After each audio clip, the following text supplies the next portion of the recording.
Arsenal are in the title race, ladies and gentlemen. I've been saying Arsenal are in a title race. I've been saying Arsenal, you must. And people, actually, it's 5-1, not even 4-1, the score on the screen. Let me just hide the score at this point. I've only ended 2 streams early, ladies and gentlemen. 2 streams I've ever ended early on YouTube. I've been streaming for 3 years since March 2021. I've only ended 2 streams early. This game right here and the Fulham against Man United game in the Carabao Cup 2 years ago.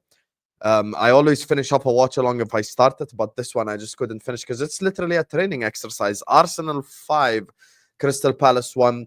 Crystal Palace gave it a good fight, a good goal in the first half, but other than that, they really couldn't do anything about it. I mean, Arsenal, maybe have released the shackles a little bit, and this is something that we have been criticizing Arsenal for. Arteta allowed the Arsenal players to actually play football and attack and express themselves, and you could tell it makes a massive difference to them.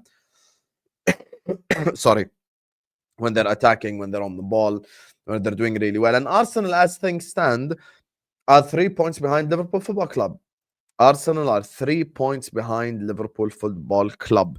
60% possession, 6 shots on target, just 600 passes. Like everything that they did today was a sign of a team that can attack, that can go forward, which makes you question, makes you think, why don't Arsenal do it more often? That's the $1 million question here. So listen, man, look, Arsenal, deserved winners of today's game. Arsenal are in the title race, and we have to be wary. We have to be wary of Arsenal because people like to push Arsenal to the side. I don't. I didn't push City or Arsenal to the side. Look, with Arsenal, they have shown last season the ability to win 16 out of 18 games. And they drew 1 game away at the Etihad. Obviously, the infamous loss was against Aston Villa at home. But other than that, they've shown the ability to go on a crazy run of fixtures of just winning and winning and winning and winning. And in the English Premier League, if you want to win a Premier League title, as we have seen from City, from Liverpool, from whoever, you need to have the ability to go on winning runs. One player that we must shout out that has been probably a surprise for even the Arsenal fans, never mind us. One player that has been a massive surprise to everyone is Gabriel Jesus. This guy cooked the last game against Crystal Palace in the Carabao Cup, and he cooked today as well against Palace, and actually in the Premier League, of course. And actually, he could have scored more. Gabriel Jesus could have scored more goals, ladies and gentlemen. This is the reality.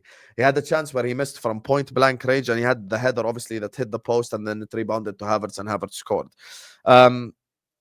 If Arsenal continue to play this way, they will become a problem to the end of the season. Obviously, they had the bad run where they dropped points at home to Everton, dropped points away to Fulham. They had those really, like 2 really bad performances. But it's about your bounce back ability, if that's a word. And they have bounced back, and they have won today's game. And now the other word that is key here is consistency. I mean, you look at the Arsenal fixtures, Arsenal's next 5 games, and in the English Premier League specifically, you got Ipswich at home, Brentford away, Brighton away, Spurs, and Aston Villa. Now, out of those 5 fixtures, if Arsenal are serious about winning a league title, I probably expect them to win all of them. I mean, Spurs are at home. Brighton is a tough game. Brentford is a tough game, yes. But even today, Nottingham Forest went away to Brentford and won. So it's not an impossible task to win away at Brentford. Ipswich at home, you expect Arsenal to slap them. Brighton away is a tough fixture, of course. Spurs at home, I mean, I don't even remember the last time Spurs beat Arsenal at the Emirates. Aston Villa, obviously, revenge settings for what Unai Emery did last year. But Arsenal are in the title race, make no mistake. They're currently only 3 points behind Liverpool Football Club, ladies and gentlemen. They're only 3 points behind Liverpool Football Club. Someone will come tell me you have 2 games in hand. Yes, we do. I know we're going to play one of them tomorrow. However, points on the board are better than games in hand, because you can't just go to games in hand and add 3 and add 3 and add 3, because that's just not football. Because if Arsenal-Everton was a game in hand, we would have all done +3 Arsenal, but they ended up drawing. So you never know. In the world of football, anything is possible. But Arsenal bounce back. They win this game. And we have to credit the players that delivered today. I mean, and at the end of the day, you score 5 goals. The likes of Jesus and others, they delivered. They had great games.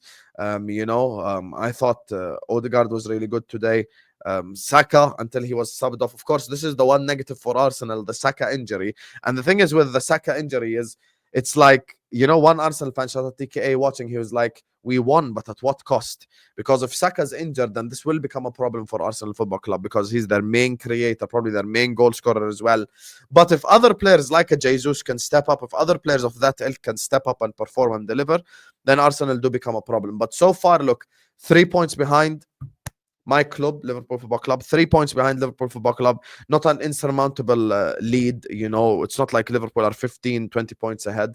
Obviously, only 3 points behind. And you never know. If Arsenal keep winning their games, then this will become a bigger problem. Game in, game out, bigger problem, bigger problem, bigger problem. However, today's game, they absolutely slapped Crystal Palace, and even Declan Rice got in on the act and scored goals in the end. Arsenal maybe have struggled this season to find a bit of consistency, which is something maybe they have struggled with. But if they do, if they can try at least to find that form of consistency, to find that consistent delivery, they will become an even bigger problem than I first thought, to be honest with you. So, yeah, big up to every single one of you guys. Like the video and subscribe. Arsenal win. I'm out, man. I'm out.